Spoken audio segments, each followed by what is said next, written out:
o'tkaziladi. Asta-sekin mana shu chempionat musobaqalarida ishtirok etuvchi komandalar stadion kirishdan tortishdi. Endi demak hozir raport berilgandan so'ng mana shu musobaqaning tashkiliy qo'mita a'zolari o'zlarining samimiy so'zlarini bayon etishadi.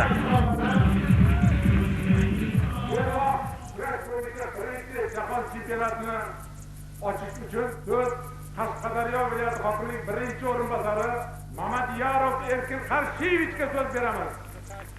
Dear ladies and gentlemen, we would like to ask the first deputy governor of the Qashqadaryo region, Mr. Mamadiyarov, to say something for the participants of this championship. Muhtaram anjuman qatnashchilari, Dear participants of the championship, Shahrisabz zaminiga xush kelibsiz. welcome to the soil of Shahrisabz. Kecha va bugun o'tayotgan kurash bayrami respublika sporti tarixida, Shahrisabz tarixida, viloyatimiz tarixida unutilmas voqealardan bo'lib qolajak. Yesterday's and today's event held here in Shahrisabz will be an unforgettable memory for all of us, including all the people living here in Qashqadaryo. Bugungi belbog'li kurash bo'yicha o'tkazilayotgan birinchi jahon chempionatining qatnashchilariga, polvonlarimizga omadlar tilaymiz. I wish all success to participants of the first historical Belbog'li Kurash World Championship here in Qashqadaryo. Yana bir bor kurash bayrami bilan tabriklaymiz. Once again, I would like to congratulate you with the holiday of Kurash. Hurmatli kurashbozlar, navbatdagi so'zni ana shu o'zbek kurashi jahonga tarqatishda katta xizmatlar ko'rsatgan Xalqaro kurash assotsiatsiyasi prezidenti Yusupov Komiljon Tursunovichga so'z beramiz. Dear ladies and gentlemen, the word given to Mr. Yusupov, the founder of both styles of Kurash. Assalomu alaykum aziz kurash ishqibozlari, aziz do'stlar. Albatta sizning guvohligingizda bugun jahonning 5 qit'asidan kelgan polvonlarimiz kecha hammamiz guvohi bo'ldikki, bizni kurashimizni qanchalik o'zlashtirib, qanchalik bular kurashimizga o'zini mehrini qo'ygani har birimiz shunga shohidi bo'ldik. Good morning, dear ladies and gentlemen, dear sportsmen. Yesterday we saw how players from 5 continents of the world play here before us the style of our Kurash. And we saw how much they enjoy it. Kurashimizni targ'ib etayotgan barcha kurashsevar fidoyi do'stlarimizga, butun jahondan kelgan aziz kurashsevar fidoyilariga, butun kurash xalqaro assotsiatsiyasining rahbariyati nomidan, shaxsan o'z nomimdan bularga minnatdorchilik bildiraman. And I would like to express my personal thanks and the thanks of the International Kurash Association to all patriots of Kurash who came here today. Ishonamanki mana shunday fidoyi insonlar tufayli bizning kurashimiz Xudo xolasa sizlar bilan birgalikda o'z kurashimizni Olimpiya o'yinlarida ko'ramiz degan umiddaman. And I believe that with the help of such people like you, our Kurash will be very much popular in the world in a very soon time. Rahmat. Albatta bugun mana birinchi bor tarixiy chempionatimizni belbog' kurashi bo'yicha birinchi jahon chempionatini mana shu Shahrisabzda qo'yilishi ham bejiz emas. Chunki and it's not by chance that the first historical Belbog'li Kurash championship for the world is chosen to be held here in Shahrisabz. Chunki kurashimizni birinchi turi ham mana shu Shahrisabzdan, mana shu turnirimiz bobokalarimiz nomiga o'tkazilgan turnirdan boshlangan. Bu 92-yilda hammalaringiz, ko'pchiliklaringiz guvohi bo'lgansizlar. O'sha 12 yil oldin qanaqa edi kurashimiz, bugun qanaqa? It's not by chance that it's happening here, because 12 years ago the first international Kurash tournament was held here in Shahrisabz. It was the first international tournament dedicated to the memory of Amir Timur for the President's Prize. So that is why we decided to hold the first historical World Championship dedicated to Belbog'li Kurash here as well. Shu uchun ham Kurash xalqaro assotsiatsiyasining ijro qo'mi shu taklif bilan kirdiki, mana shu belbog'li kurash bo'yicha birinchi jahon chempionati ham Shahrisabzda o'tkazishni taklif kiritdi. That's why the International Kurash Association's directing committee decided to hold this tournament here. Men bularga ham o'z minnatdorchiligimni bildiraman. I would like to thank them as well. Chunki bobomiz ruhi, bobomiz Amir Temur ruhi o'ylaymanki, mana shu kurashimizga ham ruh bag'ishlaydi va bu kurashimiz ham jahonda o'z o'rniga ega bo'ladi. I hope the soul of Amir Temur will help all of us to hold these both tournaments on the highest level. Albatta, mana shunchalik kurashlarimizni rivojlanishi, mamlakatimizda sportga berilayotgan e'tibor hammamiz yaxshi bilamiz. Avvalambor bu mustaqilligimiz sharofati. Albatta muhtaram prezidentimizni qo'llab-quvvatlashi tufayli bo'layotganligini menimcha har bir shu yerda o'tirgan insonlar shuni qalban sezib turibdi. And I do believe that it would not be possible without the support, direct support of the president of Uzbekistan. And I know that everybody understands this. Shu uchun dunyodan kelgan 5 qit'adan kelgan kurashchilar nomidan, ularning rahbarlari nomidan avvalambor muhtaram prezidentimizga barchalaringizni nomlaringizdan agar ruxsat bersalar minnatdorchilik e'lon qilmoqchiman. And with your permission, I would like to send the gratitude letter to the president of Uzbekistan on behalf of all participants of the tournament. Albatta bugungi tadbirni o'tkazishda Qashqadaryo viloyati hokimligi, sport rahbariyati va barcha homiylar, mana ichki ishlar xodimlarining xizmatlari, barcha xodimlarga ham mana shu kurashni tashkil qilishda va shuni juda ham ko'tarinki ruhda o'tkazishda o'zining hissasini qo'shgan barcha insonlarga, butun kurashchilar, jahon kurashchilari nomidan minnatdorchilik e'lon qilaman. And I would like to thank on behalf of the sportsmen, the government office of Kashkadarya region, the sponsors, the interior minister officials for their help to organize this championship.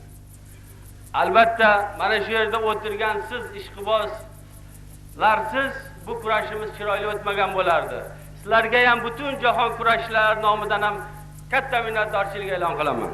And on behalf of the sportsmen, I would like to thank you, the spectators, without whom it would not be possible to hold such tournaments. Barchamizni bobokalonimiz Amir Temur ruhi qo'llasin. Sog' bo'linglar. Let the soul of Amir Temur support us. Va birinchi belbog' kurashi bo'yicha birinchi tarixiy jahon chempionatini ochiq deb e'lon qilaman. And I announce the first historical belbog'lik kurash championship of the world open. Ana shu birinchi chempionatimizning bayrog'ini ochish munosabatini ko'tarish uchun O'zbekiston chempioni Shuhrat Isoqov, Osiyo chempioni rossiyalik Ahmedjanov va Osiyo chempioni tojikistonlik Toshmurodovlarni bayroqqa taklif etamiz.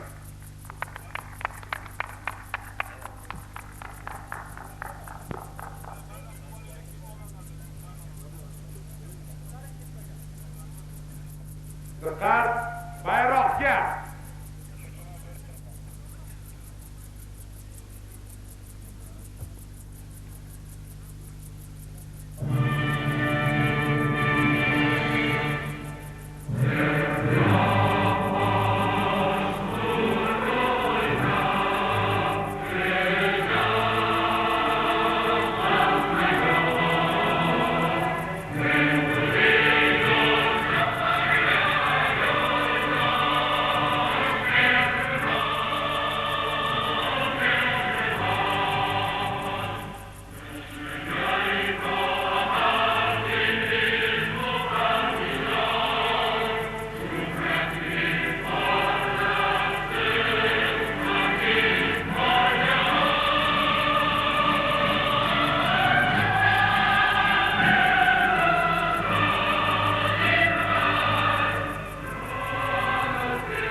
haqiqatda ham kurash maskanlariga aylanadigan. Mana kecha o'zbek kurashi bo'yicha yoshlar o'rtasida jahon chempionati o'tkazilgan bo'lsa, bugun birinchi marta tarixda belbog'li kurash ham jahon yuzini ko'ryapti. Birinchi marta 81 kilogacha bo'lgan vazndagi musobaqalarda 10 ga yaqin mamlakat vakillari ishtirok etishadi. Ko'rinib turibdiki, kurash qadim-qadimdan mana shu Markaziy Osiyo mamlakatlarida va qo'shni mamlakatlarda juda ommalashgan. Shu boisdan ham o'zbek kurashi bilan yonma-yon qadam tashlayotgan belbog'li kurash ham bugun birinchi jahon chempioni bilan albatta ularni muborakbod etsa ajab emas. Chunki mana shu bellashuvlarga deyarli eng kuchli, eng polvon, mahoratli sportchilar tashrif buyurishgan. O'tadigan musobaqalarda albatta mana minglab shahrisabzlik muxlislar hozir nigohi birinchi bitta gilamda o'tadigan bellashuvga qaratilgan. Umuman oladigan bo'lsak, ketma-ket o'tayotgan ana shu musobaqalar ikkala kurashni ham imkoniyati naqadar katta ekanligini yana bir bor amalda namoyish etadi. Chunki belbog'li kurashni ham o'ziga xos xususiyatlari, juda katta kuch talab qilishi va uning jasur sportchilar amalga oshirishi bu albatta muxlislarga ma'lum. Mana birinchi bo'lib hozir dastlabki polvonlar kirib kelishyapti. Ikkalasi ham O'zbekiston vakillari. Ko'k kiyimda ishtirok etadigan sportchi Toshmurod Xidirov, Qashqadaryo viloyati vakili. Uning raqibi yashil kiyimda ishtirok etadigan sportchi Toshkent viloyati vakili Iskandar Mahamatov. Albatta biz Iskandar Mahamatov imkoniyati qancha ekanligini juda yaxshi bilamiz. Oilaviy sportchilar, ularning deyarli 4 nafar vakillari yirik xalqaro musobaqalarda doimiy ravishda ishtirok etib kelishgan va o'shalarning biri 81 kilogacha bo'lgan vaznda ishtirok etadi. Bu borada albatta o'zbek kurashi bilan yonma-yon borayotgan belbog'li kurash bo'yicha ham hozir deyarli barcha viloyatlarda maktablar tashkil etildi. Barkamol avlod umid nihollari universiada musobaqalarida ham belbog'li kurash o'z o'rnini topdi va shu tariqa hozir jahon chempionatining birinchi juftligi uchrashuvini shohidi bo'lamiz. Albatta, belbog' kurashi bo'yicha tarixiy birinchi jahon chempionatining ilk ishtirokchilarini biz ko'rib turganligimizni aytib o'tishimiz mumkin. Ko'k kiyimda Toshmurod Xidirov, yashil kiyimda Iskandar Mahamatov. Mazkur uchrashuvni belbog' kurashi bo'yicha mamlakatimizning eng taniqli polvonlaridan Sherzod Mirzanov boshqarib boradi. Toshkent shahridan, shuningdek, ikkala yon hakam uchrashuvlarga taklif etilgan. Koreyalik Kim Il Jun va isroillik Ben Rozen. Demak, hakamlar bugun o'zbek kurashining ikkinchi usuli deb atalayotgan belbog' kurash bo'yicha ham birinchi jahon chempionatiga start berildi. Mana demak, eng tarixiy lahzalar. 12 yil muqaddam Andijonda Bobur xotirasiga bag'ishlab o'tkazilgan musobaqada Yevropa mamlakatlaridan kelgan mutaxassislar juda bir qoyil qolishgan edi. Mana endi dastlabki uchrashuvning boshidayoq bu yerda Iskandar Mahamatov bir 6 sekundga bormasdan sof g'alabani qo'lga kiritib, ikkinchi davrada qatnash huquqini qo'lga kiritdi. Ko'rdingiz, belbog'li kurashda birinchi navbatda sportchining kuch-qudrati juda ko'p narsani baholab beradi. Hozir Azod bu yerda Iskandar Mahamatov raqibini oyog'ida yerdan uzdi va aylantirib tashlab belbog'li kurashning eng chiroyli usullaridan birini amalga oshirdi. Endi esa navbatdagi juftlik gilamga taklif etiladi. Mo'g'ulistonlik Zalbayar va o'zbekistonlik Baxtiyor Egamov. Albatta, mana biz mongoliyalik sportchilarning o'zbek kurashi bo'yicha o'tkazilgan musobaqada erishgan natijalarini shohidi bo'ldik. Haqiqatda ham zudoga yaqin bo'lgan bu kurash haqiqatda dunyoning ko'pgina mamlakatlarida tez qabul qilib o'zlashtirish imkoniyati bor. Lekin belbog'li kurashda o'zbek kurashiga qaraganda birinchi navbatda asosiy harakatlar beldan yuqori qismda amalga oshiriladi. Shuning uchun ham mehmonlar biroz mana shu vakillarimizga boy berishi bu aniq. Chunki mana hozir Andijonda kurash boksdan keyin hozirgi kunda birinchi, ikkinchi raqamdagi sportda hech qanday mubolag'a bo'lmaydi. Baxtiyor Egamov mana hozir yashil kiyimda, uning raqibi haqida ham aytib o'tdi. Mongoliyalik sportchi Zalbayar mana kecha o'tkazilgan o'zbek kurashi musobaqasida ishtirok etgan edi. Ha, endi belbog' kurashi bo'yicha tarixiy birinchi jahon chempionatida mana 10 ga yaqin davlat vakillari ishtirok etayotgan bo'lsa, ular orasida birinchi bo'lib xorijlik sportchi sifatida, demak, mo'g'ulistonlik palvon gilamga chiqib keldi. Mana uchrashuvning dastlabki soniyalarida biz belbog' kurashda o'rganib qolganmizki, demak, dastlabki daqiqalarda ko'p hollarda baxt taqdiri hal etiladi. Ya'ni palvonlar birgina azob ko'tardi, lekin mana yerdan oyog'ini o'zi olgani yo'q. 2 marta bu yerda Egamov harakat qilyapti.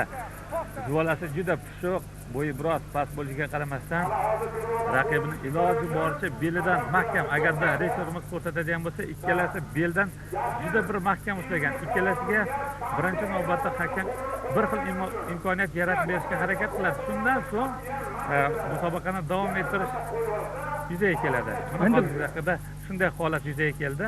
Belbog' kurashining o'ziga xos talablari mavjud. Avvalo belbog'dan ushlash holati hakam nazoratida bo'ladi. Agar biron bir palvon belbog'dan qo'lini chiqaradigan bo'lsa, unga ogohlantirish beriladi. Bu demak dakka ogohlantirishi.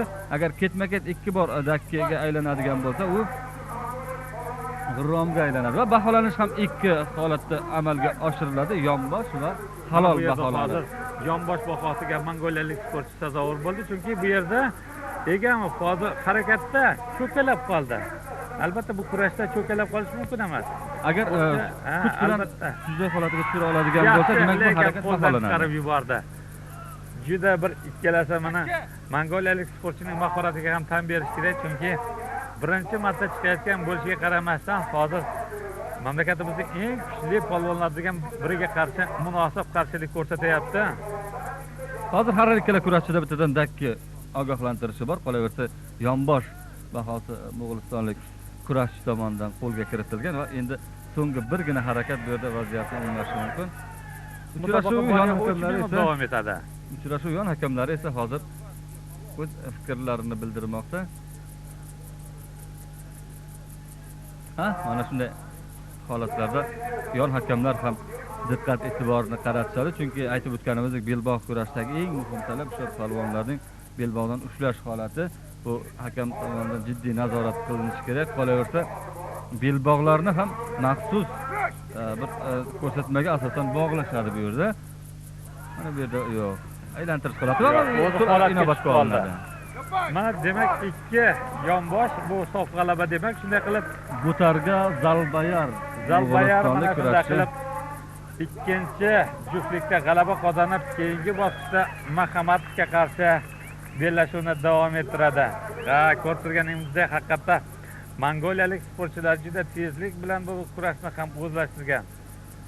Endi keyingi raqibi ancha tajribali, ancha mahoratli. Ko'ramiz endi takroriy loyihadagi holatlar. 16 ta sportchini ismi sharif qayd etilgan. Qaysi bir sportchi bellashuvda boy beradigan bo'lsa, musobaqani davom ettirish imkoniyatidan mahrum bo'ladi. Demak, navbatdagi juftlik gilamga taklif etiladi. Roman Turaxonov Qozog'iston Respublikasidan va tojikistonlik Yo'lchebek Toymuradovlar. Demak, Qozog'iston va Tojikiston Respublikasi bu harakatlarda ham o'z mamlakatlari chempioni deb hozirda informator ma'lum qilyapti, chunki birinchi jahon chempionatiga albatta o'z mamlakatlarida g'alaba qozongan sportchilar tashrif buyurishadi. Bu odatiy hol, chunki birinchi raqamdagi sportchilar nimalarga qodir ekanliklarini o'zlarining mamlakatlarida o'tkazilgan bellashuvlarda amalda isbotdan o'tkazishadi va shu tariqa mana shunday yirik musobaqalarda qatnashish huquqini qo'lga kiritishadi. Dastlabki hozir urinish inobatga olinmadi. Belbog' kurashi bo'yicha tarixiy jahon chempionatini o'tkazish o'z-o'zidan yuzaga kelgani yo'q. Mana bu yerdagi harakat, bu yerda teng holatda tushish albatta inobatga olinmaydi, bekor, chunki teng holatda har ikkala palvon gilamga tushganda.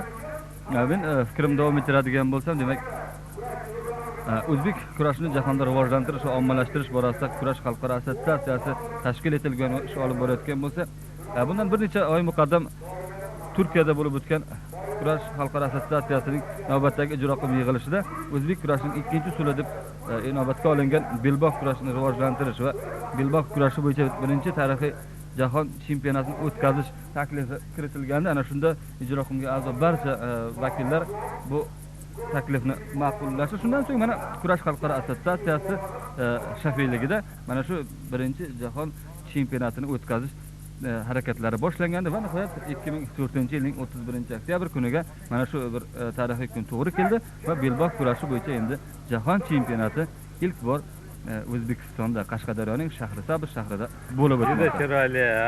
Eslatib o'tamiz. To'raxonov ko'k kiyimda, yashil kiyimda esa tojikistonlik sportchi. Chunki hozir ko'k kiyimda harakat qilgan kurashchi tushish holatida belbog'dan qo'lini qo'yib yuborganligini ko'rishimiz mumkin. Aniqroq bu esa jiddiy jazoga loyiq ko'riladi va g'alaba uning raqibiga berildi. Demak, yashil kiyimda harakat qilgan yo'q, bu yerda hozir qozog'istonlik kurashchi mana shunday harakatga yo'l qo'yganligi uchun endi tojikistonlik Toymurodov g'alaba qozongan. Endi esa navbatdagi juftlik.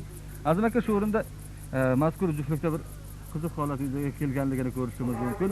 Dilmurod Ro'ziyev, O'zbekistonning bir necha bor chempioni, mashhur palvon, uning raqibi esa O'zbekistonning mutlaq chempioni bo'lgan, ko'p karra chempioni bo'lgan, xalqaro turnirlar g'olibi Shuhrat Isoqov ilk davrada duch kelib qolishgan. Bular aslida bir finalda ishtirok etadigan palvonlar hisoblanadi. Endi bu yerda O'zbekistondan 4 ta palvon ishtirok etyapti.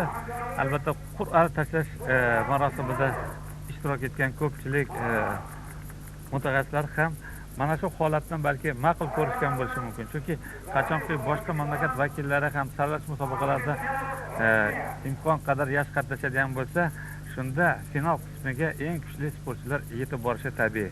Mana endi musobaqalarni o'tkazish bayonnomasi tuzilayotgan paytda hammasi adolatli bo'lishi uchun bu yerda maxsus keyingi paytda butun sport olamida qabul qilingan o'sha kompyuter tizimi orqali foydalanish amal qilingan. Ya'ni bu yerda barcha ishtirokchilar bir xil tizimga tushiriladi va kompyuter masalan buyruqqa ham bo'ysunmaydi. Juda chiroyli. Mana ko'k kiyimdagi Dilmurod Ro'ziyev hozir juda bir chiroyli harakat qildi va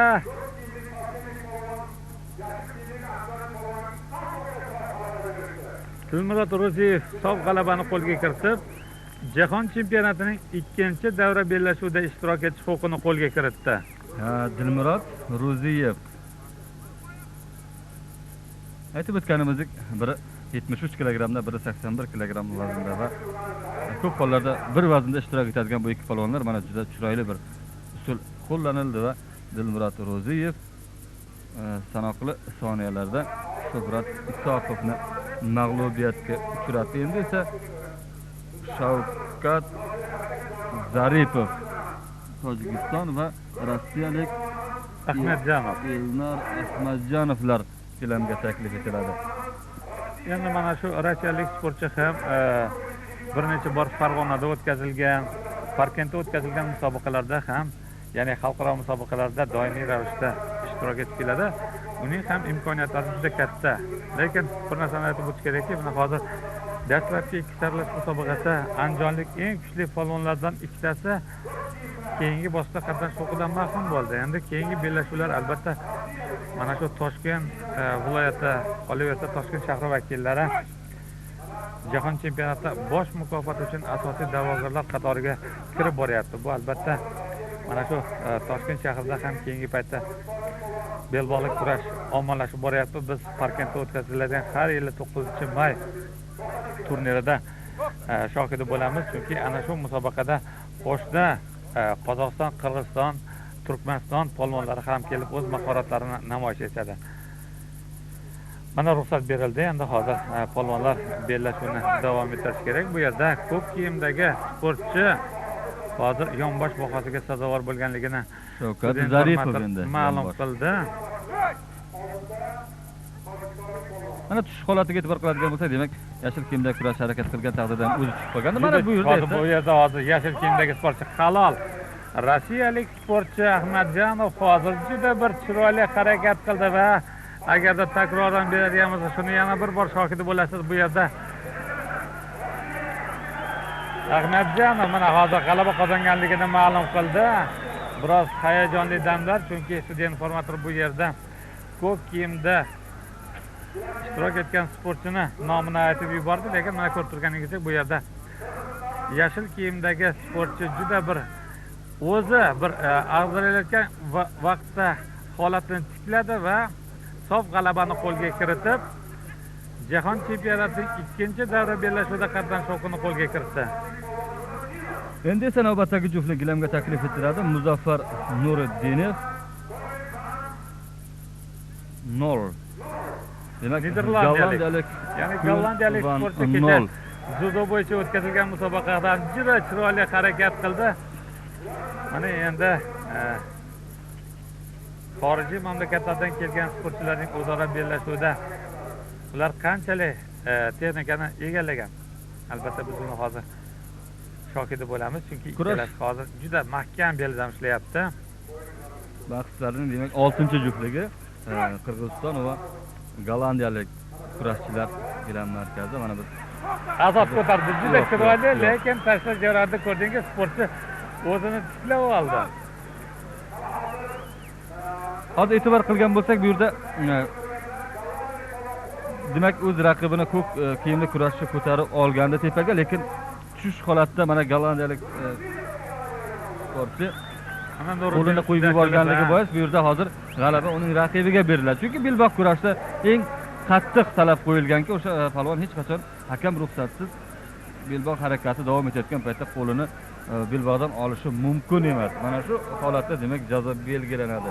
Shunday qilib Qirg'izistonning mana shunday holatlar mana shaybali xokkey bo'yicha o'tadigan musobaqada darvozabon qo'lidagi plyushkasini chiqarib yuborsa ham jazolanadi. Xuddi shunga o'xshab kurashda ham mana hozir belbog'dan ushladimi, oxirgi daqiqagacha qo'yib yuborish kerak emas. Faqatgina to'xta komandasi berilgandan so'ng sportchilar ayrilishi mumkin. Afg'onistonlik Muhammad Yusuf Ravshaniy, demak Qozog'istonlik Jaydar Saylanbayev bilan gilamga chiqilgan, demak Saylanbayev.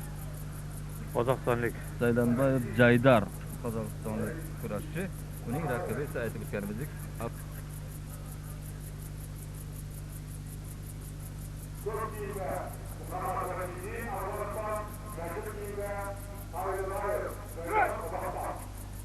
yettinchi juftlik uchrashuvlari mana bajarilgan usulda ko'rish mumkin. Demak, bu yerda ko'k kiyimdagi sportchi ham soniyalardayoq g'alabani ta'minladi.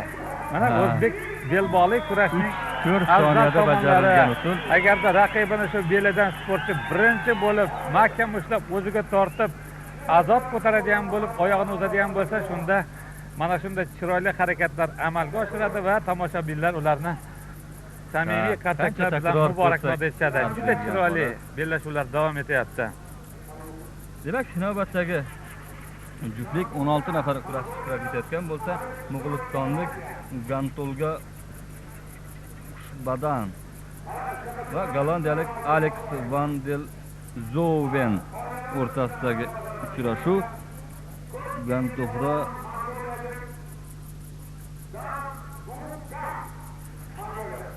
Mo'g'ulistonlik sportchi Van der Alex Gollandiya.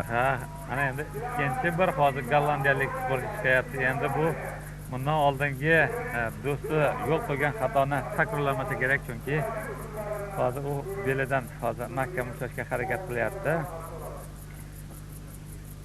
Birinchi davra bellashuvlari yakunlanib boryapti. Mana ketma-ket albatta ikkinchi davra yarim finalga yo'llanma olgan sportchilar ma'lum bo'ladi. Ruxsat berildi. Gollandiyalik sportchi hozir yaxshi harakat qildi va hozir yonbosh bahosiga sazovor bo'ldi. Mana bu chiroyli harakat qildi, uni oladigan bo'lsak. Ikkinchi harakatda hozir yana bir yonboshga erishadigan bo'lsa, unda sof g'alabani qo'lga kiritsa, u ham keyingi bosqichda qatnashish huquqini qo'lga kiritadi. Eslatib o'tamiz, vazn toifalari 81 kilogramcha bo'lgan sportchilar birinchi jahon chempionati bor yo'g'i bitta vaznda. Bu yerda hozir mongoliyalik sportchi oyog'ini yerdan uzmasdan aylantirib harakat qildi. Bu ham albatta inobatga olinadi va vaziyat tenglashdi. Ikkalasida ham hozir yonbosh bahosi bor. Mana endi qaysi biri hozir bel olishganda harakati bir samarali yakunlaydi bo'lsa, g'alaba shu qo'lda bo'ladi. Juda hozirgi daqiqada mongoliyalik sportchi Gantolga demak 45 soniyada sof g'alabaga erishdi va endi chorak final bahslarida uchrashuvlarni davom ettiradi. Demak, Gollandiya va Qirg'iziston vakillari hozircha imkoniyatni boy bergan bo'lsa, Rossiya, Afg'oniston vakillari medallar uchun kurash davom ettirmoqda. Mahamatov bilan shu mongoliyalik Zolbayar boshlab berishadi. Bu endi asta-sekin saralanib boryapti. Shu holatni yana bir bor ko'rishingiz mumkin. Bu yerda gollandiyalik sportchi o'zi harakatni boshladi, lekin raqibi unga qarama-qarshi usulni qo'llaganligi tufayli shu gilamga yiqitib 2 marotaba yonbosh bahosiga sazovor bo'ldi va g'alabani ta'minlab keyingi davrada qatnashish huquqini qo'lga kiritdi. Mahamatov ko'k kiyimda, Zolbayar esa yashil kiyimda harakat qiladi. Hakamlar endi almashish kerak, chunki bir davra musobaqalari yakunlandi. Ikkinchi davrani endi boshqa hakamlar davom ettirishadi. Umuman oladigan bo'lsak, mana hozir tajriba sifatida musobaqalar oldidan namunaviy chiqishlar bo'ldi. Belbog'li kurashning qonun qoidalari va beriladigan baholar ma'lum qilindi. Va bu borada Isroilda, Janubiy Koreyada olib borilayotgan ishlar va ulardagi hozirgi hakamlarning faoliyati mana shu gilamda imtihon tariqasida sinab ko'rildi va ko'rib turganingizdek, endi jahon chempionatining bellashuvida albatta birinchisida eng tajribali ko'pgina xalqaro musobaqalarda hakamlik qilgan kishilar boshqarib borishadi. Demak, hakamlarni tanishtirib o'tishimiz mumkin. Ahmadjon Bahromov, namanganlik hakam, o'rtada Iso Mirzajonov va Abdurahim Yunusov. Har ikkalasi taniqli polvonlar. Albatta kurashni rivojlantirish borasida kurash xalqaro assotsiatsiyasi olib borayotgan ishlarni biz gapirib o'tdik. Endi belbog' kurashni rivojlantirish borasida ham sa'y-harakatlarda mana shu tashkilot va ayniqsa aytish mumkinki, assotsiatsiya prezidenti Komil Yusupovning bir xizmatlari ham bor edi. Biz ko'rib turgan belbog' kurashining yangi qoidalari, yangi kiyimlari mana shu kishi tomonidan ishlab chiqilgan. Demak, belbog' kurashining ham yangi qoidasi asoschisi Komil Yusupov hisoblanadi va birinchi jahon chempionati ham ana shu qonun qoidalar va yangi tizim bo'yicha o'tkazilmoqda. Biz esa ikkinchi davra uchrashuvlarini tomosha qilishda davom etamiz. Bu yerda hozir Mahamatov holatga tushib qoldi va kutilmaganda bu yerda Zolbayar hozir g'alaba qozonib yarim finalga yo'llanma oldi. Ko'rdingiz? O'zbekistonning yana bir polvoni imkoniyatni boy berdi. Bu albatta hammamizni ta'jubga solishi tabiiy, chunki biz mana shu polvonlarga katta umid bilan qaragan edik. Hozirgi daqiqada esa Mahamatov ham mongoliyalik Zolbayarga imkoniyatni boy berdi. Ko'taraman deb o'zi holatga tushib qoldi. Natijada endi bunday xato tajribali kurashchi uchun kutilmagan bir hol. Endi esa gilamga tojikistonlik Yo'lchibek Toshmurodov va o'zbekistonlik Dilmurod Ro'ziyevlar chiqib kelishgan yarim final yo'llanmasini qo'lga kiritish uchun bahs bo'lib o'tadi. Mana qisqa davrlarda maqsad o'z yakuniga yetmoqda. Mana shu kurashning yangi qoidasiga ko'ra kurashda dinamika ancha yuqori, tezlik ancha yuqori bo'lganligiga biz guvoh bo'lyapmiz. Bir necha soniyalarda ham kurash taqdiri hal bo'lib ketyapti. Ikkalasi bir xil holatda hozir harakat qilyapti. Yashil kiyimdagi sportchi juda yaxshi harakat qildi va sof g'alabani qo'lga kiritdi. Bu yerda mana nihoyat Ro'ziyev sof g'alabani qo'lga kiritib, endi yana mongoliyalik sportchi ketma-ket hozirgi daqiqalarda respublikamiz vakillariga ro'para bo'lyapti. Mana shu holatni yana bir bor ko'ring. Ikkalasi ham muallaq holatda turib qoldi va oxirgi daqiqada biroz kuch ishlatgan Ro'ziyev raqibini aylantirdi va sof g'alabani qo'lga kiritib, yarim finalda qatnashish huquqini qo'lga kiritdi. Endi esa navbatdagi juftlik gilamga taklif etadi. Elnar Ahmedjonov, Rossiya va qirg'izistonlik Muzaffar Nuriddinov. Rossiya va Qirg'iziston vakillari o'zbek kurashining ikkinchi usuli belbog' kurash bo'yicha endi jahon chempionatining yarim finaliga yo'llanma olish uchun harakat qiladi. Mana shu bahsdan o'tadigan kurashchi albatta medal bilan taqdirlanadi. Eng muhimi mana shu. Musobaqani boshlaganiga agar e'tibor beradigan bo'lsak, 20 minutga yaqinlashib qoldi. 16 qatnashchidan agarda kurash tomosha qildi. hozir yakuniga yetadigan bo'lsa, shu 4 ta sportchi qoladi. Demak, keyingi paytda Belbog'liq kurash federatsiyasi ham o'z faoliyati davomida kurashni yana jozibali bo'lishi to'g'risida qayg'urdi va usullariga va vaqtlarini juda qisqartirdi va beriladigan baholar ham shunga yarasha belgilandi. Ana ikkala sportchi hozir bir-biriga yon bosayotgani yo'q. Qaysi biri? Ikkalasi ham hozir daqiqalarni kutyapti, chunki belbog'liq kurashda biz aytib o'tamiz, asosiy harakatlar beldan yuqorida bo'lganligi tufayli bularni birinchi navbatda oyoqlari baquvvat bo'lishi kerak, muskullari ham rivojlangan bo'lishi kerak. Shunga yarasha ularning chaqqonligi yana bir bor harakatlarni to'liq amalga oshirishda juda katta omillardan biri bo'ladi. Bir paytlari belbog'liq kurash bo'yicha polvonlar cho'ponda harakat qilishgan edi. Mana endi bu yerda yangi bir kiyimlarda harakat qilishyapti. Bu albatta yanada fayzli bo'lishini, yanada ko'rkam bo'lishini ta'minlaydi. Nuriddinov mana bu hozir uchrashuvda g'alaba qozonib, rossiyalik sportchini mag'lubiyatga uchratib, u ham yarim final ishtirokchisiga aylandi. Endi gilamga Afg'onistonlik Muhammad Yusuf Rashidiy va Mo'g'ulistonlik Gantulgalar taklif etilgan. Mo'g'uliston va Afg'oniston vakillari aytish kerakki, mana belbog' kurashining rivojlanish darajasi, ommaviylik borasida gap ketganda mana shu Osiyoning ko'plab mamlakatlarida ham turli ko'rinishlarda mana shu kurash borligini biz bilamiz. Demak, shu boisdan biz Afg'oniston va Mo'g'uliston vakillarini kurash bahslarida ko'rishga odatlanib qolganmiz. Kurashimizning har ikkala usulda bu mamlakatlar vakillari endilikda yetakchilar qatoriga qo'shilib bormoqda. Mana shu informator hozir yana bir aniqlik kiritdi. Mana belbog'liq kurashda qonun qoidasida beldan ushlagandan keyin sportchilarning ko'zi bir-biriga tushmaydi. Ikkalasi bir boshlarini yon yuzlarini bir-biriga yaqin qo'ygan holda harakat qiladi va qaysi biri urinishi, qaysi biri harakat boshlashi bunda albatta ko'zga tashlanmaydi. Shu boisdan mana boshqa sport turlari bo'yicha o'tadigan musobaqalarda albatta raqibini ko'ziga qarab harakat qiladigan bo'lsa, bu yerda unday imkoniyat juda yaxshi. Bu yerda hozirgi daqiqada Afg'onistonlik Muhammad Yusuf Rashidiy juda yaxshi harakat qildi.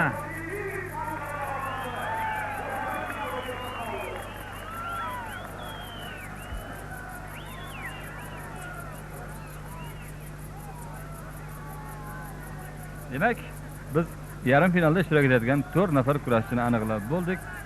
Zalbayar Mo'g'uliston, Dilmurod Ruziyev O'zbekiston, Muzaffar Nuriddinov Qirg'iziston va Muhammad Rashidiy Afg'oniston. Medallar uchun kurash mana shu 4 kurashchi o'rtasida davom etadi. Tarixiy birinchi jahon chempionati 81 kg vazndagi kurashchilar.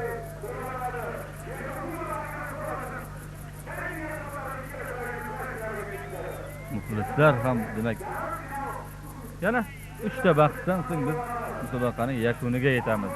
Shu vaqtlarda bahslar o'z yakuniga yetib bormoqda. Mana endi ko'k kiyimda Mongoliyalik Zalbayar, yashil kiyimda esa respublikamiz vakili Roziyev o'rtasida o'tadigan yarim final musobaqasi. Qaysi bir sportchi g'alaba qozonadigan bo'lsa, birinchi bo'lib jahon chempionatining final musobaqasida ishtirok etish huquqini qo'lga kiritadi. Azod harakatlar va bu holatda ham respublikamiz vakili hozir o'zi holatga tushib qoldi. Mana ikkinchi marotaba Zalbayar mana shunday usuldan unumli foydalandi va ko'ramiz hozir hakamlar yana bir fikrlashib olishadi. Bu yerda mongoliyalik sportchi ham o'z fikrini bayon etildi. Oyoqdan chaldi degan bir dakka bu yerda hozir oyoqdan chalganligi tufayli dakka e'lon qilinganligini hozir ma'lum qilishdi. Endi biroz hozir endi xatolikka Ro'ziyev yo'l qo'ymasligi kerak, chunki hozir o'zi raqibini azot ko'tardi va biroz muvozanatni yo'qotganligi tufayli hozir o'zi holatga tushib qoldi. Juda hozir bel olish qanchalik og'ir kechishini muxlislar yaxshi biladi. Juda katta kuch kerak.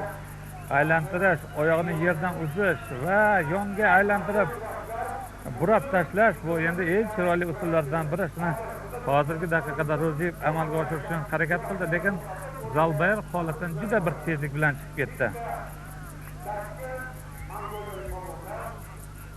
Mana endi bu yerda hozir 4 ta mamlakat vakillaridan bittadan sportchi qoldi.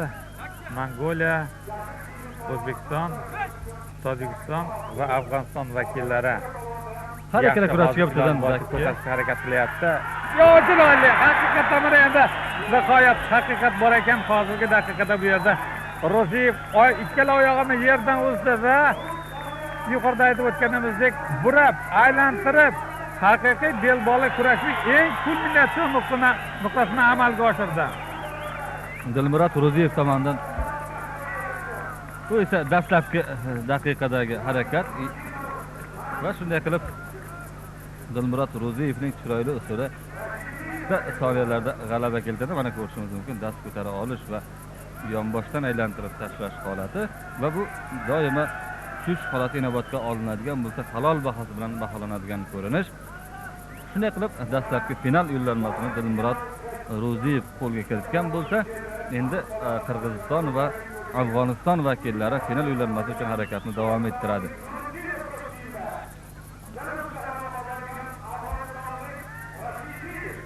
Rashidi Muhammad Yusuf. Muhammad Rashidi haqiqatda yashil kiyimda, Nuriddinov Tojikiston vakili ko'k kiyimda. Mana endi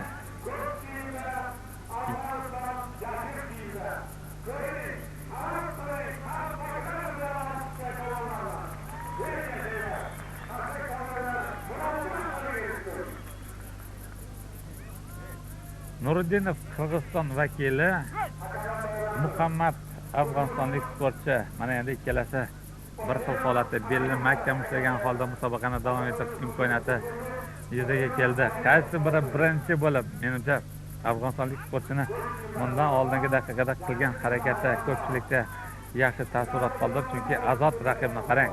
Ikkalasi oyoqlarini yerga tiragan holda bir-biriga yaqin kelayotgani yo'q. Endi faqatgina kuch bilan beldan mahkam o'ziga tortgan sportchi bu musobaqada g'alaba qozonadi. Buni ko'ring o'zingiz. Juda bir katta kuch. Yevropaliklar kelib mana shu belbog'li kurashni ko'rib havas qilishgan edi. Mana endi jahon yuzini ko'ryapti. Juda chiroyli, lekin hozirgi daqiqada afg'onistonlik sportchi hozir dakka e'lon qilindi. Haqiqatda bu kurashlar hammasi o'zbek kurashi ham, belbog'li kurashi ham sof. Ularda chalish, og'ritish usullari yo'q. Faqatgina kuchga tayangan holda qilinadigan qurilishlar, harakatlar. Shu boisdan ham bu sport turini juda bir mamnuniyat bilan barcha dunyoning mamlakatlari qabul qilishi mumkin. Qarang, Azodning ikkinchi uchrashuvida mana Afg'oniston vakili Muhammad Yusuf Rashidi final yo'llanmasiga ega bo'ldi. 1 daqiqa 20 soniya dastlabki harakatlarda.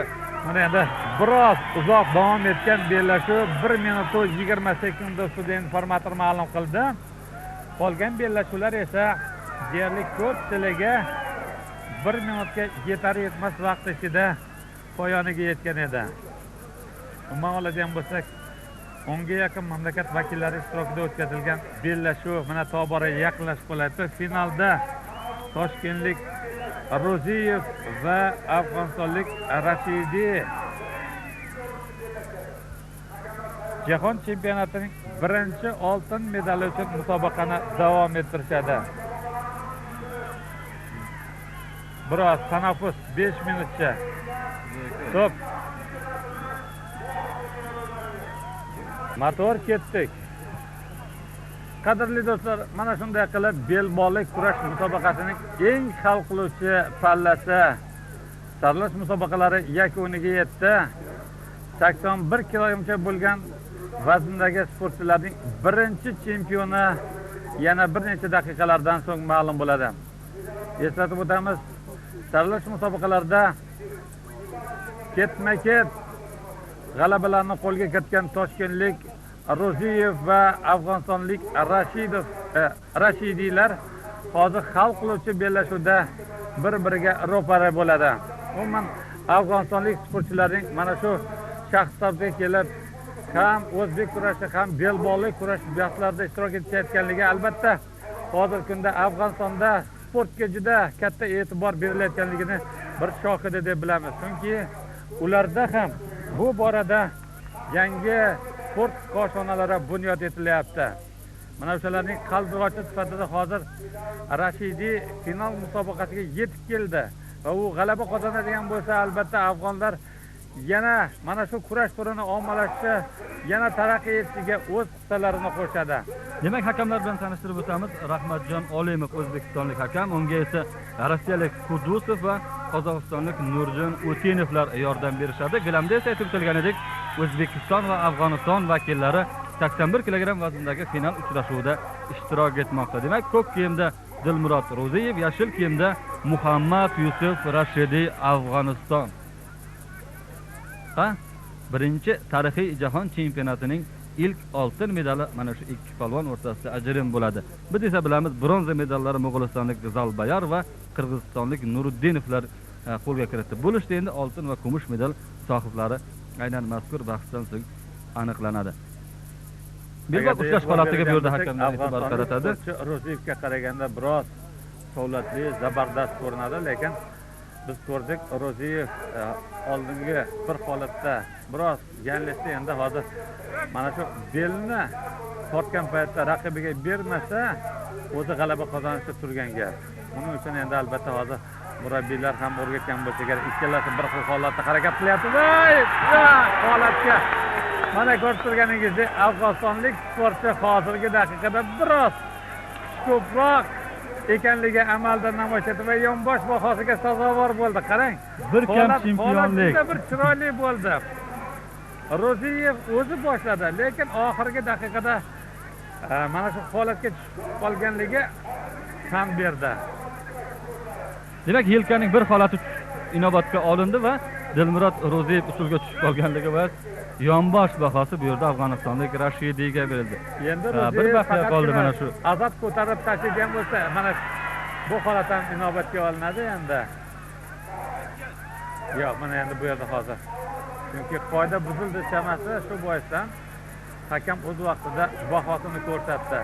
Yana belni qattiqdan ushlab harakat qilish kerak. Endi Ro'ziyev 3-marta urinishi.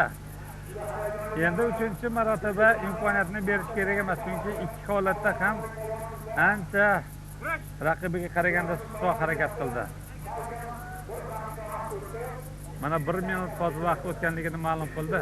Shoshmaslik kerak, chunki tarixiy kurash, birinchi jahon chempioni va albatta yana necha yillar o'tgandan so'ng Shahrisabzda birinchi bo'lib qaysi vaznda kim g'alaba qozonganligi qayta ma'lum qilinadi.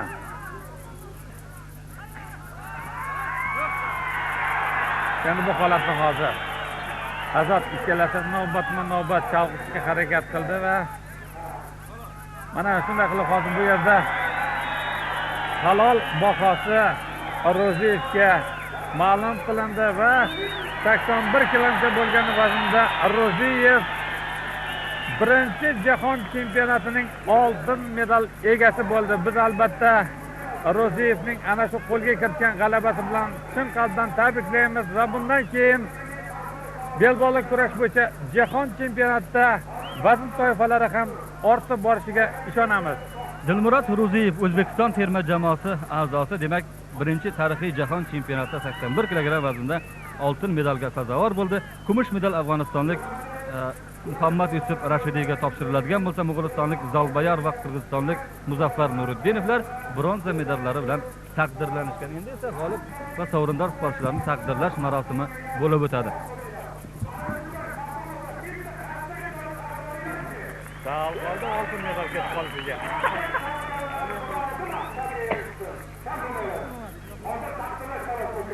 Qo'ydi-yu. Anunga o'zbekcha nomlarini qo'yib yozib Alman.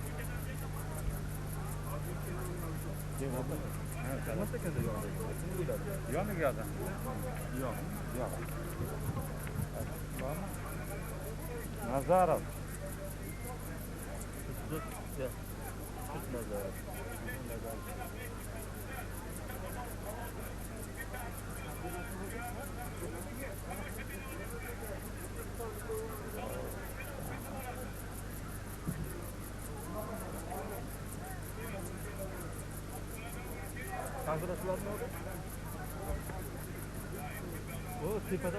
Ya, mana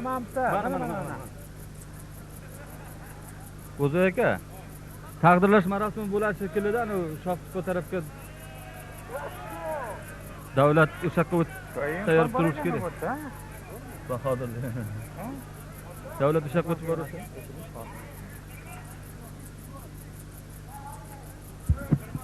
Ha, eshityapman.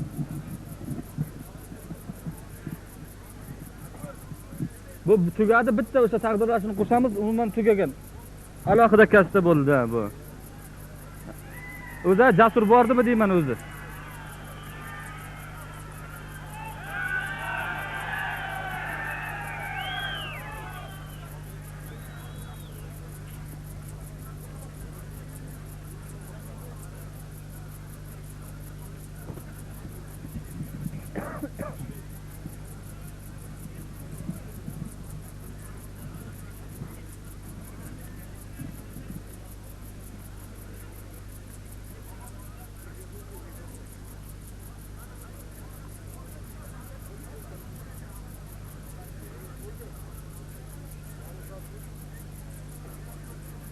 Yirmi minutlar bo'ldi.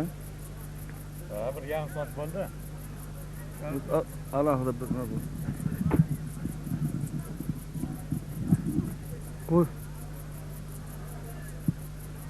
Qo'zboy aka. Ya, necha minut bo'ldi? Yaxshi chiqdimi? Ha, bo'ldi. Gaza bosdi. Asili Salim. Xushvaqtdir dunyo. Taqdirlashga boringlar. Xushvaqtdir.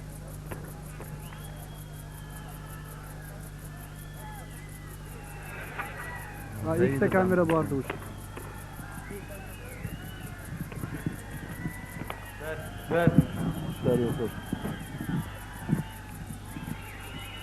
Hurmatli o'rtoqlar, mana Lotin tiyozmi? belbog' kurash bo'yicha birinchi jahon chempionatining yakuni, ya'ni birinchi, ikkinchi, uchinchi o'rin olgan polvonlarni taqdirlash marosimini o'tkazamiz.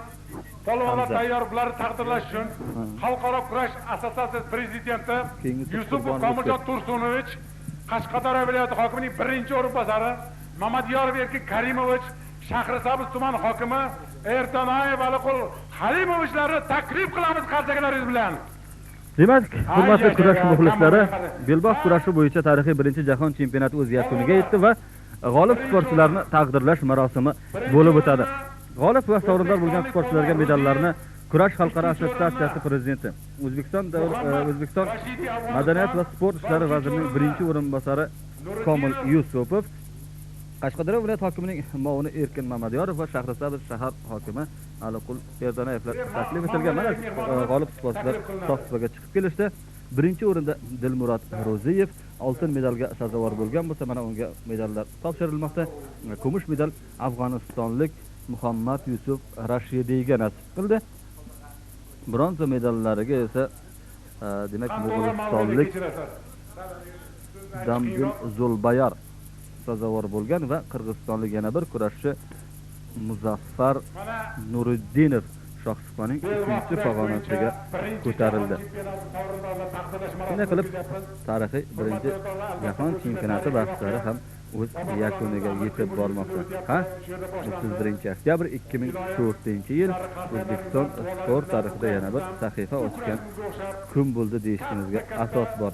Kurashimizning ikkinchi usuli belbog' kurashi ham endi jahon sporti oilasiga qo'shilish uchun dadil harakat boshladi.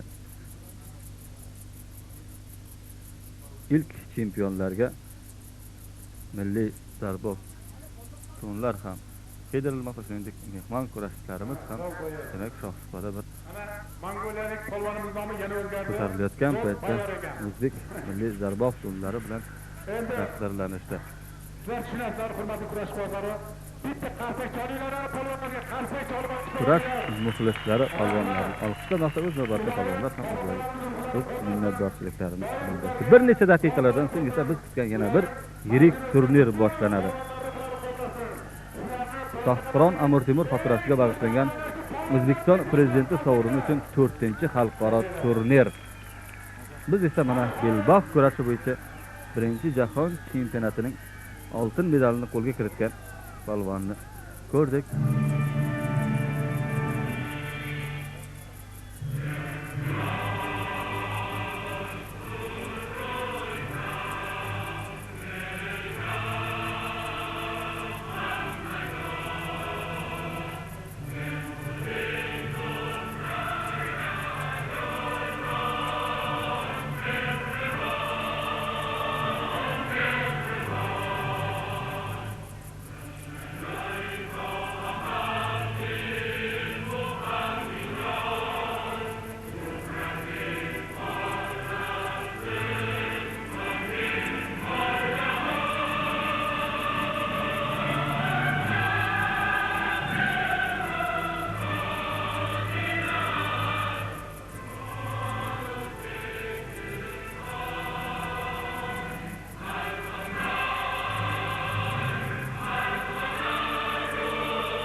Shunday qilib, belbog' kurash bo'yicha birinchi tarixiy jahon chempionati o'z yakuniga yetdi.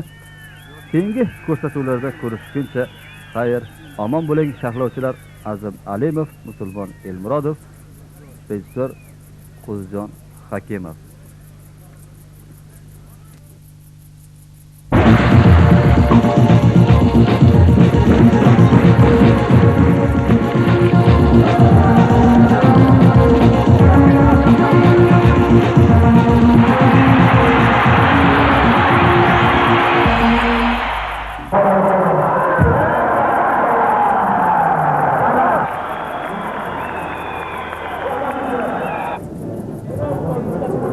Assalomu alaykum ko'rsatuvimizning aziz muxlislari. Ko'rib turganingizdek, bugun Jar Sport sog'lomlashtirish majmuasi kurash muxlislari bilan gavjum. Negaki bu yerda belbog'liq kurash bo'yicha Toshkent shahar birinchiligi bo'lib o'tayotgan bo'lsa, 81 kg vazn toifasida jahon chempionati ishtirokchilari saralanmoqda. Xabaringiz bor, 31 oktyabr kunlari Shahrisabzda belbog'liq kurash bo'yicha birinchi marotaba 81 kg vazn toifasida jahon chempionati bellashuvlari bo'lib o'tadi. Yana 1-2 soniyalardan keyin esa yurtimiz sharafini ushbu chempionatda himoya qiladigan polvonlar nomi aniqlanadi. Hozir esa ko'rib turganingizdek kurash ayni qizg'in pallaga kirgan.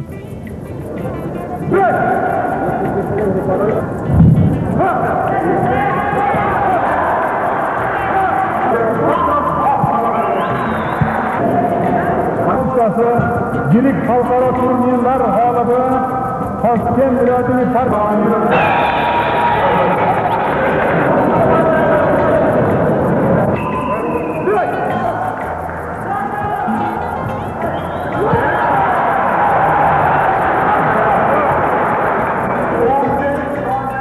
Dastlab o'zbek kurashining ikkinchi bo'lagi bo'lgan belbog'liq kurash haqida ikki og'iz so'z yuritamiz. Tarixiy arxeologik topilmalar va ko'p yillik qadimiy qo'lyozmalarning guvohlik berishicha, belbog'liq kurash tarixi bundan 5000 yil oldingi davrga borib taqaladi. Xususan, Mesopotamiya hududidan topilgan haykalchada belbog'liq kurash usulida musobaqalashayotgan polvonlar tasvirlangan. Shuningdek, Xitoyning qadimiy Tanshu qo'lyozmasida yozilishicha, Farg'ona vodiysida to'ylar, sayllar biror marta ham kurash musobaqalarisiz o'tmagan. O'z vaqtida Ahmad polvon, Xo'ja polvon va shu kabi polvonlar kurashining ana shu turidan shuhrat qozonishgan. Belbog'liq kurashda ikki kurashuvchining har biri o'z raqibini belbog'idan ushlab o'ziga tortadi. Shu bilan birga o'z raqibidan qutulishning chorasini qiladi. Bu ta'rif zamonaviy kurash qoidalariga yaqin bo'lib, Mahmud Qashqoriyning Devoni lug'ati turk, Alisher Navoiyning Hamsa, Holati Pahlavoni Mahmud, Zahriddin Muhammad Bobirning Boburnoma asarlarida bu haqda batafsil ma'lumotlar berilgan. 9-16 asrlarga kelib kurashning ushbu turi xalq orasida keng ommalashgan. Shu davrda Pahlavoni Mahmud, Sodiq polvon kabilar kurash davrig'ini oshirishgan. 19-asrning oxiri, 20-asrning boshlarida chorizm istilosi va sho'rolar davrida o'zbek kurashining xalq turmush tarzidan siqib chiqarishga harakat qilindi. Natijada belbog'liq kurashning asl vatani bo'lgan Farg'ona vodiysi va Toshkent atroflarida ham ushbu sport turi biroz e'tibordan chetda qoldi desak xato qilmaymiz.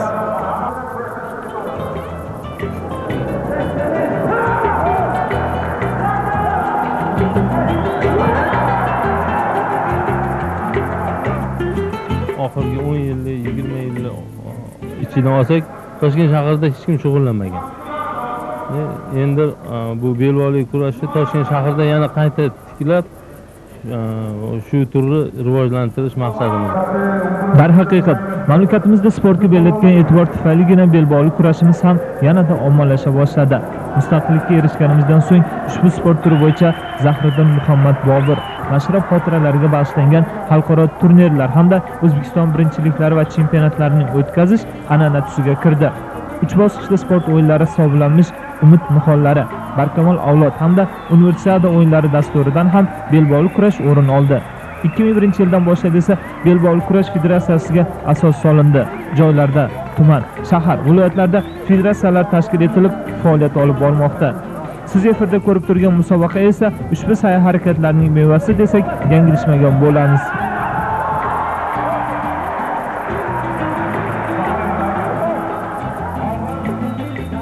Odatdagidek dastlab musobaqaning ochilish marosimi o'tkazildi. Unda O'zbekiston hamda Toshkent shahar belbog'liq kurash federatsiyasidan, Respublika kasaba uyushmalari ko'ngilli jismoniy tarbiya va sport jamg'armasidan, Toshkent shahar hokimiyatidan vakillar ishtirok etishib, so'zga chiqishdi va musobaqa qatnashchilariga omad tiladi.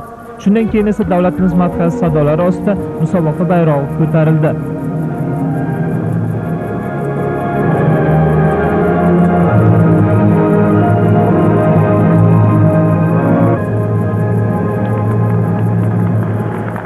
Dastlab gilamga jahon chempionatida yurtimiz sharafini himoya qiladigan polvonlarning saralash maqsadida 81 kg vazn toifasida ishtirokchilar taklif etildi.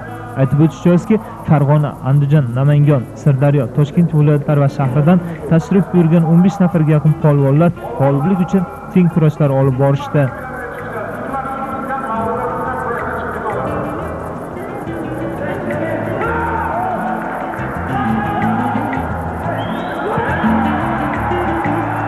Ta'kidlash joizki, deyarli barcha ishtirokchilar bir necha marotaba O'zbekiston chempionlari, xalqaro turnir g'oliblari, qolaversa sport ustalari bo'lganligi sababli kurash keskin va murosasiz bahslarga boy bo'ldi.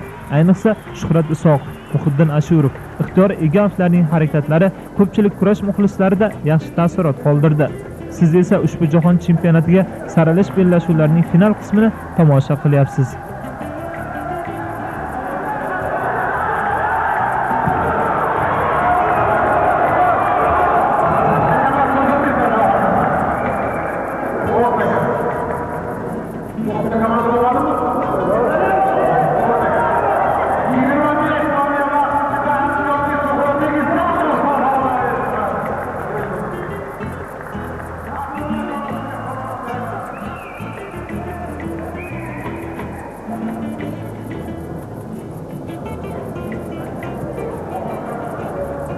Mana hozir belbol kurash bo'yicha tarixiy birinchi jahon chempionatida O'zbekiston sharafini himoya qiladigan polvonlarimiz mana aniq bo'ldi. Bular hozir ikkita tarkibda biz tayyorgarlik mashqlarini olib boramiz. Nimagaki bularda shu doimiy zaxirada sportchilarimiz bo'lishi kerak. Shuning uchun mana hozir 81 kilogramgacha Shuhrat Isoqov birinchi o'rinni egalladi. Ikkinchi o'rin Iskandar Mahamatov, uchinchi o'rin Ixtiyor Egamov, Muhiddin Ashurov. Bular mana shulardan hozir 6 ta sportchini o'quv sport mashg'ulotlariga olib qolamizda va jahon chempionatida O'zbekiston sharafini himoya qilish uchun o'quv sport mashg'ulotlarini o'tkazamiz. Shularning ichidan yana bir qator tanlab eng zo'rlarini shu jahon chempionati musobaqalariga qo'yamiz. Demak, endi ushbu nufuzli jahon chempionati bizda raqiblarimiz kimlar bo'lishi mumkin? Endi hammamizga ma'lumki, belbog'li kurash nafaqat O'zbekistonda, butun Markaziy Osiyo, Yevropa, Osiyo mamlakatlarida juda ham rivojlangan. Bizga bir nima deydi, bir raqiblarimiz juda ham ko'p. Rossiya Federatsiyasini, Tatariston, Boshqirdiston, Moskva shaharlaridan keladigan polvonlar, mana Qirg'iziston polvonlari, Tojikiston Respublikasidan, Turkmaniston, Eron, Afg'onistondan keladigan polvonlarimiz ham juda ham bir yaxshi raqib bo'ladi deb bilaman. Chunki bu kurash turi ularda ham juda rivojlangan. Doimiy mana ishtirok etib kelayotgan musobaqalarda ularni mahoratini, ularni ham bizni o'zimiz mana Rossiyada bir necha bor o'tgan musobaqalarda borib qatnashib keldik. Bunda ham ularni bir mahoratini ko'rganmiz. Shuning uchun albatta bu yana omad, sportchilarimiz yurtimiz sharafini munosib himoya qiladi deb ishonch bildiramiz. Bu tarixiy jahon chempionati albatta bu belbog'li kurash tarixida birinchi marotaba o'tkazilayotgan musobaqa. Shunda biz yuzimizni yerga qaratmaydi deb bir ishonch bildiramiz. Ta'kidlangandek 30-31 oktyabr kunlari Amir Temur yurti bo'lgan Qadimkesh shahrida 81 kg vazn toifasida o'tkaziladigan tarixiy jahon chempionatida yurtimiz polvonlarining belbog'li kurash bo'yicha andijonlik Shuhrat Isoqov gilamga boshlab chiqadi. Kurash bilan 15 yildan beri shug'ullanaman. Bir necha bor O'zbekiston birinchiliklari, chempionatlari, xalqaro turnirlar g'olibman. Mana qolaversa Rossiya Federatsiyasida bo'lgan bir necha turnirlarda g'olib bo'lib kelganman. Shahrisabzda bo'ladigan jahon chempionatida xudo xolasa o'zbekistonlik polvonlarimiz yaxshi o'rinlarda oladi deb umid bildiraman. Shundan keyin 14 yoshdan 16 yoshgacha bo'lgan bolalar o'rtasida o'tkazilgan Toshkent shahar birinchiligi ham ko'tarinki ruhda yakunlandi. Poytaxtning Yunusobod, Hamza, Akmal Ikromov, Sobir Rahimov, Mirobod, Chilonzor, Sergeli tumanlaridan 100 nafarga yaqin yosh polvonlar g'oliblik uchun 10 ta vazn toifasida bel olishdi. Ayniqsa bu borada Akmal Ikromov hamda Yunusobod tumanining sportchilari o'zlarining nimalarga qodir ekanliklarini ko'rsatishdi. Musobaqaning eng kichik 32 kg vazn toifasida Yunusobod tumanidan Bekzod Abduvohidov g'olib bo'lgan bo'lsa, 35, 42, 46, 50 kg vazn toifalarida Akmal Ikromov tumanining bir yo'la 4 nafar yosh polvoni Nasibullo Qurbonov, Umar Qayumov, Abdulla Doniyor Kamolovlar chempion bo'lishdi.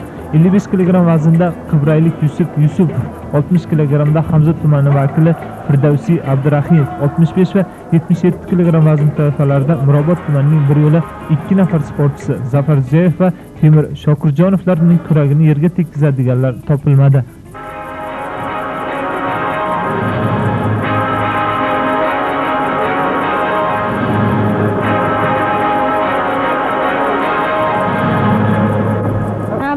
Bekzod birinchi o'rinni olib ketolman 32 kg toifasida. Men o'zim tengdoshlarimga mashq kurashga, boshqa sport toifalariga qatnashib birinchi o'rinni olishni maslahat beraman. Men eng og'ir vesda tushdim. Musobaqa yaxshi o'tdi, prizlari yaxshi, juda yaxshi o'tdi, raqiblarim yaxshi bo'ldi. Menga ko'proq omad qilib boqmagan, yutib qoldim. Hamma o'zini kuchini ko'rsatadi belbog'li kurashda. Mana bugun ham hamma kuchlilar yutib chiqdi. Oldin ham shunaqa musobaqalarda qatnashganmiz? Ha, oldin ham bunaqa musobaqalarda qatnashganman. Xudo xolasa bundan keyingi respublika chempionatlarida ham g'olib bo'lishga harakat qilaman. Endi Urganchga borib bayrog'imizni balandga ko'tarib yutishga harakat qilamiz. Bu tadbir nihoyatda yoshlar uchun katta tadbir hisoblanadi. Chunki bizning kelajagimiz yoshlar degandek prezidentimiz mana shu yoshlar mana shu musobaqada o'zining kuch-quvvatini bilib va qanaqa tayyorgarlik ko'rib, yanagi musobaqalarga astoydil tayyorlanishga harakat qiladi degan umiddaman. Mana o'zingiz ko'rdingiz, 100 ga yaqin yosh yigitlarimiz ishtirok etishdi. Albatta bular o'qishda ham yaxshi bo'lishadi. Mana shu mashg'ulotda birga ishtirok etgandan keyin hamma vaqt ular har doim ishi oldinda ketaveradi. Kelajakda bizni asosiy tayanchimiz, suyanchimiz mana shu yoshlar deb o'ylayman.